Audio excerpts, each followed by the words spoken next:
오늘 말씀은 역대상 20장 1절에서 8절 말씀입니다. 한 절씩 교독하실 때 제가 먼저 읽습니다.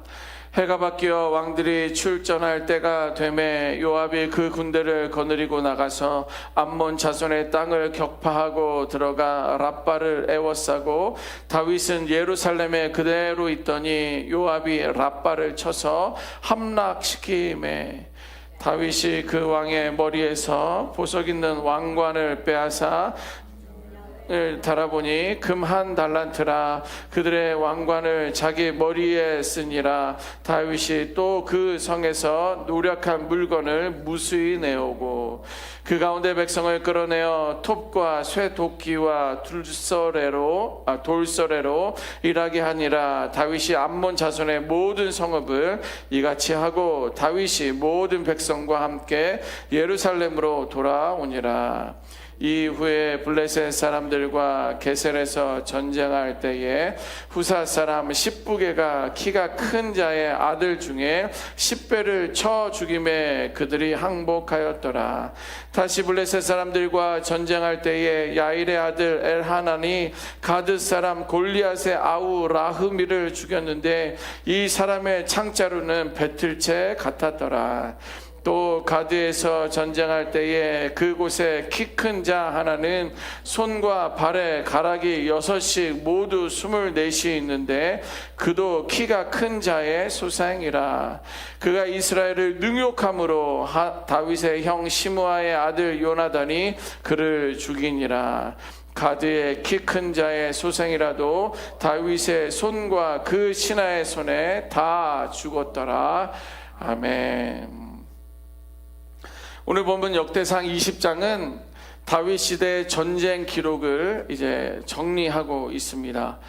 이 기록을 통해서 하나님께서는요, 당신의 백성을 위해 어떻게 일하시고 계시는지, 또 하나님의 나라를 대적하는 세력이 어떻게 무너지는지에 대해서 낱낱이 기록하고 있습니다.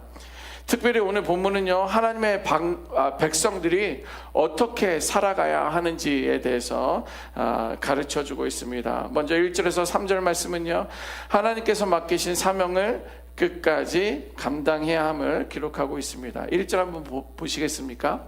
제가 한번 읽습니다. 해가 바뀌어 왕들이 출전할 때가 되매 요압이 그 군대를 거느리고 나가서 암몬 자손의 땅을 격파하고 들어가 랍바를 에워싸고 다윗은 예루살렘에 그대로 있더니 요압이 랍바를 쳐서 함락시켰다. 이렇게 기록하고 있습니다. 1절 상반절에 보니까 해가 바뀌어 왕들이 출전할 때가 되었다라는 말이 기록되어 있는데, 이것은 이제 한 해가 12달로 1년을 한 번씩 이렇게 순환하고 있지 않습니까? 한 바퀴가 돌고 다음 해가 시작되었다라는 말입니다. 그러면 언제예요? 봄입니다. 봄. 이 말은 또한 우리가 영적인 의미로 해석할 때는 이 말은 하나님께서 정하신 시간과 질서 속에서 하나의 계절이 시작되었다라는 그런 의미입니다. 고대 근동에서는요, 우기가 지나고, 우기가 11월, 12월, 1월, 2월 뭐 이렇게 시작되거든요. 이렇게 우기가 지나면서 이제 봄이 되면 왕들이 전쟁을 나갑니다. 왜 또 봄이 되면 전쟁을 하러 나가냐? 겨울에는 추우니까 그래요. 뭔가를 움직이고 자신들도 뭐 성을 함락하든 뭘 하든 일단 전쟁을 시작하는 사람들이 먼저 손해라는 것을 알고 있었기 때문에, 군량 수송에도 어려움이 있기 때문에 겨울에 전쟁하기가 쉽지가 않습니다. 그래서 성경에서 말하는 왕들이 출전할 때가 되었다라는 이 말은 왕들이 이제 자신의 책임을 감당할 때가 되었다라고 영적인 의미로 우리는 이렇게 표현하기도 합니다. 그래서 성경에는 계절이 바뀌고 해가 바뀌는 것은 하나님께서 새로운 사명을 부여하고 책임의 기회를 허락하셨다라고 우리는 보게 됩니다. 그래서 하나님께서는요, 우리의 삶에도 출전할 때를 허락하십니다. 해가 바뀌면, 그러면 1월 1일부터 우리는 출전할 기회를 얻으면서 다짐하지 않습니까? 올해는 새벽 예배를 한 번도 빠지지 않으리라. 내가 올해는 성경을 일독을 하리라. 내가 올해는 꼭 다이어트를 하리라. 그게 영적인 것은, 육적인 것은, 세상적인 것은 우리는 출전할 때가 이제 한 해가 시작되면서 우리는 다짐을 하게 되는데, 출전할 때를 하나님은 허락하신다라는 거예요. 이게 무슨 말입니까? 학생에게는 공부할 때가 있고, 가정에게는요 책임을 감당해야 할 때가 있고, 또 교회는요 복음을 위해 헌신해야 할 때가 있다라는 거예요. 아니, 언제나 하면 되죠. 때가 있습니까? 예, 우리의 열심으로 하는 때 말고 하나님이 허락하시는 그 때가 있다라는 거예요. 문제는 무엇입니까? 전도할 때가 있고, 기도할 때가 있고, 결단할 때가 있는데, 문제는 때가 왔는데도 움직이지 않는 거예요. 야, 봄이 왔으니 꽃 구경 좀 하자. 자, 노릇노릇한데 좀 낮잠 좀 자자. 여름이 됐는데 더우니 무슨 전쟁이냐. 가을 낙엽도 떨어지고 너무도 아름다운데 무슨 겨울 추니 그만두자. 봄, 때가 있는데, 때가 왔는데도 움직이지 않는 것입니다. 여러분, 전도서 3장은 우리가 알듯이 이런 말씀을 기록하고 있습니다. 천하 만사가 다 때가 있다라고 전도서에 기록되고 있어요. 하나님께서 주신 그 때를 분별하지 못하면 기회를 잃어버리게 되는 거예요.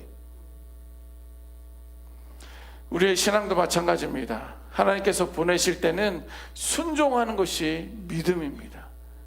하나님이 보내실 때는 그때가 하나님의 때인 것이고, 우리는 그것을 순종할 때 그것이 바로 믿음이라는 거예요. 오늘 우리에게도 하나님께서 말씀하시는 것은요, 이제는 일어날 때가 되었다라는 거예요. 이제는 기도할 때가 되었다라는 거예요. 이제는 복음을 전할 기회가, 시간이 되었다라는 거예요. 이제는 맡겨진 사명을 감당할 때가 되었다라는 거예요. 하나님께서는 언제나 당신의 사람을 부르실 때, 자신의 사역을 감당할 때 사람들을 세우고 부르시는데, 먼저는 때를 허락하신다라는 거예요. 그리고 그때 순종하는 사람을 통해서 하나님의 역사가, 하나님의 일하심이 이루어진다라는 것입니다. 그러므로 1절에 나와 있는 때가 해가 바뀌어 왕들이 출전할 때가 되매라는 말씀은 하나님께서 주신 사명의 때를 놓치지 말라는 영적인 초청과 같은 말씀입니다. 두 번째는요, 2절 말씀입니다. 무엇입니까? 승리의 영광보다 승리를 주신 하나님을 기억해야 함을 말씀해주고 있습니다. 2절 말씀 보니까 다윗이 그 왕의 머리에서, 그냥 적군의 머리에서 보석 있는 왕관을 빼앗아 중량 무게를 달아보니 금 1달란트와 그들의 왕관을 자기 빼어서 자기 머리에 쓰니라. 다윗이 또 그 성에서 노력한 물건을 무수히 가져왔다라고 성경은 기록하고 있습니다. 다윗은요, 그 왕의 머리에서 왕관을 가져다가 자기의 머리에 썼다라고 기록하고 있어요. 암몬 왕의 왕관을 취했다라는 거예요. 고대 사회 왕관의 의미가 무엇인지 아십니까? 그것은 권세를 말하는 거예요. 그것은 어떤 영광을 상징하는 것이 왕관이에요. 그래서 왕관을 뺏는다, 왕관을 빼다가 내가 쓴다라는 것은 그의 영광을, 그의 권세를 내가 취했다라는 거예요. 내가 너를 짓밟았다라는 거예요. 내가 이겼다라는 말입니다. 그런데 이 전쟁의 승리는요, 이스라엘이 강해서 승리한 게 결코 아닙니다. 그 이 승리는요, 다윗이 뛰어나서 승리한 것도 아닙니다. 그것은 하나님께서 싸우셨기 때문에 승리한 것입니다. 성경이 반복해서 말씀하시는 것이 있어요. 뭡니까? 전쟁은 여호와께 속해 있다. 우리도 역시 인생의 전쟁을 치르고 있습니다. 오늘도 우리는 전쟁 가운데 그것을 뚫고 오늘 주 앞에 나와서 예배하는 거예요. 가정의 문제, 가정의 전쟁도 있어요. 건강의 문제도 있습니다. 사역에 대한 문제들도 있어요. 미래에 대한 문제와 우리는 날마다, 매 순간마다 싸우며 씨름하며 살아가고 있습니다. 자, 이때 우리가 얻게 되는 승리의 순간들이 있어요. 우리가 매번마다 무너지고 지지 않습니다. 우리가 이기는 시간들이 있어요. 오늘 이 아침에 나온 것도 잠에서 싸워 이겨서 나온 거잖아요. 이 승리의 영광의 순간이 있는데, 그때 자신을 높이는 사람은 교만으로 인하여 무너지고, 하나님을 높이는 사람은 더욱 성숙해진다라는 거예요. 하나님께서 허락하신 성공을 자신의 능력으로 착각할 때 영적인 타락이 시작됩니다. 그 위험이 다가오게 되는 거예요. 왜냐하면 사람은요, 실패보다도 성공 앞에서 더 쉽게 무너지기 때문에 그런 거예요. 더 유혹들도 많아요. 보세요. 실패의 자리는요, 하나님을 찾습니다. 건강이든 어떤 문제든지 관계에서든지 실패의 자리에서는요, 하나님을 찾지만 성공의 자리에서는 자신을 바라보기 때문에 그런 거예요. 와, 내가 너무 애썼구나, 나는 이렇게 되었는데 라고 하면서 자신의 성공을 바라보기 쉽기 때문이에요. 기도하던 사람이 성공 후에는요, 자신의 경험을 의지합니다. 그리고 하나님께 묻던 사람이 성공 후에는요, 자신의 판단을 신뢰한다라는 거예요. 건강할 때는 건강이 당연한 줄 알게 되고, 내가 성공할 때는 성공이 자신의 실력이라고 생각하고, 또 사역의 열매가 나타나면 자신의 헌신 때문이라고 생각하기 쉽다라는 거예요. 그러나 믿음의 사람이 알고 있는 것은 무엇입니까? 내 가진 능력도 하나님께서 주신 것이고, 내가 주어진 이 기회도 하나님께서 열어주신 것이고, 또 내가 맺은 열매도 하나님께서 자라게 하신 것이다 라는 것을 알고 있는 거예요. 교만은 언제나 내가라는 말에서 시작합니다. 그래서 이렇게 말하는 거예요. 내가 해냈다, 내가 이만큼 이루었다, 내가 아니면 안 된다 라는 말이 나 중심으로 이렇게 고백을 하는 거예요.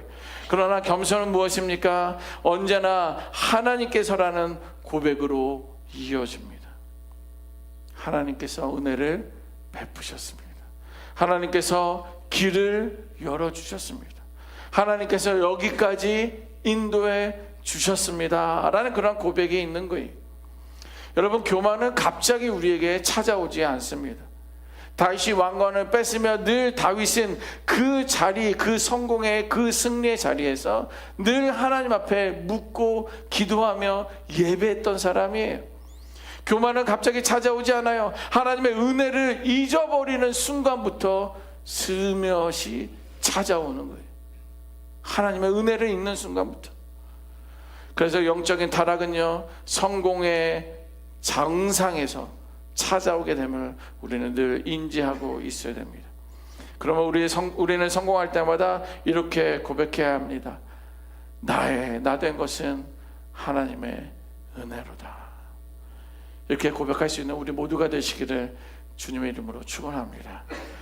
여러분, 이 고백을 잃지 않는 한 성공은 하나님께 영광을 돌리는 예배의 통로가 되는 거예요. 왜? 나 된 것은 다 하나님의 은혜다라고 말하는 그 자체가, 그 자리가 예배의 시작이고 예배의 현장이기 때문에 그런 거예요. 세 번째로 4절에서 8절은요, 하나님의 백성은 끝까지 믿음의 싸움을 싸워야 함을 우리에게 말씀해 주고 있습니다. 오늘 본문 후반부에는요, 블레셋 거인들의 전투가 시작됩니다. 가드 지역이 있는데요, 이 가드 지역은 집안 자체가 거인들입니다. 그래서 골리앗도 가드 출신이에요. 근데 오늘 가드 출신들에 있는 사람들이 등장하는데, 다윗이 골리앗을 죽였다고 모든 거인들이 사라진 것은 아니라는 거예요.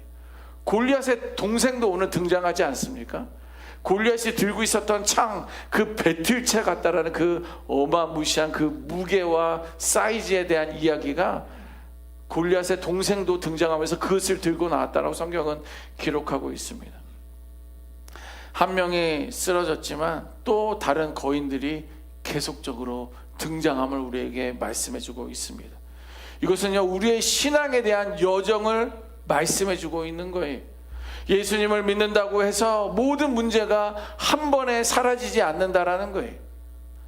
한 문제를 해결하면 또 다른 문제가 시작되고, 한 유혹을 이기게 되면 또 다른 유혹과 시험이 우리를 찾아오고 있다라는 거예요. 그러나 오늘 본문에서 중요한 사실은 뭐냐면, 블레셋 거인들이 모두 쓰러졌다라는 거예요. 예, 시브게가 싸웠어요.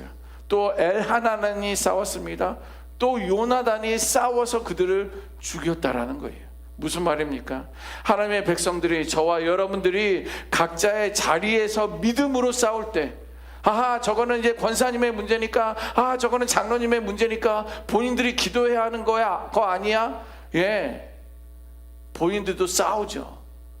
그러나 각자의 자리에서 거인들을 무너뜨려야 한다라는 거예요. 싸워야 한다라는 거예요. 각자의 자리에서 믿음으로 싸울 때 거인들은 결국 무너졌다라는 거예요. 교회도 마찬가지입니다. 한 사람의 영웅으로 교회가 세워지지 않는다라는 거예요. 각자 맡은 자리에서 충성하는 성도를 통해 하나님의 나라가 세워진다라는 거예요. 몇 주 전에도 묵상했던 것처럼 성막을 지키며 성전을 지킬 때에 문을 지키는 사람, 찬양하는 사람, 또 제사를 드리는 사람, 각자의 자리를 믿음으로 지킬 때 그것이 온전한 예배가 된 것처럼 교회도 한 사람으로 세워지는 것이 아니라 각자의 맡겨진 자리에서 충성하는 성도들을 통해 하나님의 나라가, 하나님의 교회가 세워진다라는 것입니다. 우리 앞에 등장하는 사탄은요, 여전히 거인처럼 크게 보입니다. 여전히. 왜? 나의 마음과 생각을 빼앗아가고 지배하기 때문에 나보다 크다라고 생각하는 거예요. 그러나 믿음의 사람들은 하나님을 바라봐야 할 줄 믿습니다. 골리앗보다도 하나님이 크셨잖아요. 어린 다윗이 돌 하나로 무너뜨린 거 아닙니까? 그러니까 골리앗보다도 하나님이 크셨듯이 오늘 우리의 문제보다도 하나님은 더 크신 분인 줄 믿습니다. 오늘 역대상 20장을 통해 주시는 메시지는요, 하나님께 맡기신 사명을 끝까지 감당하는 것이고, 두 번째는 승리의 영광보다도 승리를 주신 하나님을 기억하는 것이고, 세 번째는 거인 같은 우리들의 문제 앞에서 끝까지 믿음의 싸움을 싸우는 것입니다. 오늘 우리의 삶의 전쟁터에서, 삶의 전쟁터잖아요. 하나님과 의지하며 사명을 감당할 때에 주님께서는 다윗 시대와 같이 우리에게도 매 순간마다 승리를 부어주실 줄 믿습니다. 아멘. 기도하겠습니다.